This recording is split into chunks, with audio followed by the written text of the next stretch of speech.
रात के करीब 11:45 बजे थे। दिल्ली से लगभग 70 किलोमीटर दूर एक पुरानी हवेली थी, जिसे लोग शर्मा हवेली के नाम से जानते थे।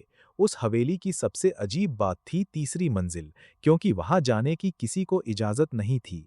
लोग कहते थे कि जो भी तीसरी मंजिल पर रात के बाद गया, वो कभी पहले जैसा लौटकर नहीं आया। आरव एक यूट्यूबर था। उसका चैनल भूतिया जगहों की सच्चाई दिखाने के लिए मशहूर था। उसे ऐसी कहानियों पर कभी विश्वास नहीं था।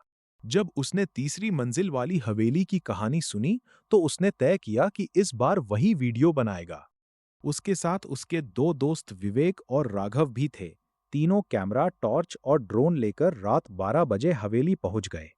हवेली बाहर से पूरी तरह टूटी हुई थी। लोहे का बड़ा गेट अपने आप हिल रहा था, जबकि हवा बिल्कुल नहीं चल रही थी। अंदर कदम रखते ही तीनों के मोबाइल नेटवर्क गायब हो गए। आरव हंसते हुए बोला, लगता है भूतों ने वाईफाई बंद कर दिया। तीनों हंस पड़े, लेकिन हवेली के अंदर कोई और भी हंस रहा था।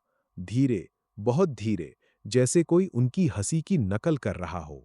राघव अचानक रुक गया। उसने कहा, तुम लोगों ने सुना? दोनों ने पूछा, क्या? राघव बोला, अभी कोई हमारे पीछे हंसा। आरव ने कैमरा घुमाया, लेकिन पीछे कोई नहीं। पहली मंजिल बिल्कुल खाली थी। पुरानी तस्वीरें, टूटी कुर्सियां और धूल से ढका हुआ फर्श दिखाई दे रहा था। लेकिन धूल में 3 लोगों के पैरों के निशानों के साथ एक चौथा निशान भी था, जो उनके साथ साथ चल रहा था। विवेक बोला, ये निशान किसके हैं? आरव ने कैमरे में जूम किया। चौथे पैरों के निशान उल्टे थे, एड़ी आगे और उंगलियां पीछे थीं। तीनों कुछ सेकंड तक चुप रहे और जल्दी से दूसरी मंजिल की ओर बढ़ गए। दूसरी मंजिल पर पहुंचते ही सारे दरवाजे अपने आप धीरे धीरे खुलने लगे। 1, 2, 3, 4। पूरा कॉरिडोर चरमराहट की आवाज से भर गया, लेकिन किसी कमरे में कोई नहीं था। तभी कॉरिडोर के आखिर में लगभग 7 साल का एक छोटा बच्चा दिखाई दिया।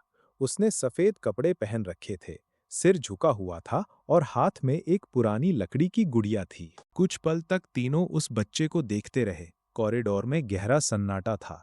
आर्व ने हिम्मत जुटाई और धीरे से पूछा, बेटा, तुम यहाँ क्या कर रहे हो?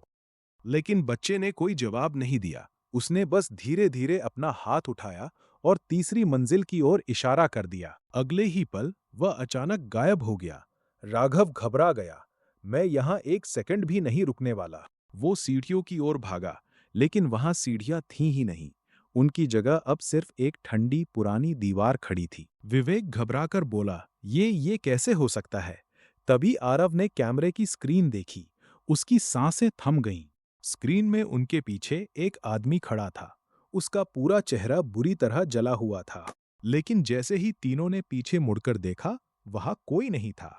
आरव ने तुरंत रिकॉर्डिंग वापस चलाई। वीडियो के आखिरी फ्रेम में वही जला हुआ आदमी कैमरे के बिल्कुल सामने आ गया। उसने अपनी सफेद आंखें आरव की ओर उठाई और धीमी आवाज में सिर्फ एक शब्द कहा, ऊपर आओ।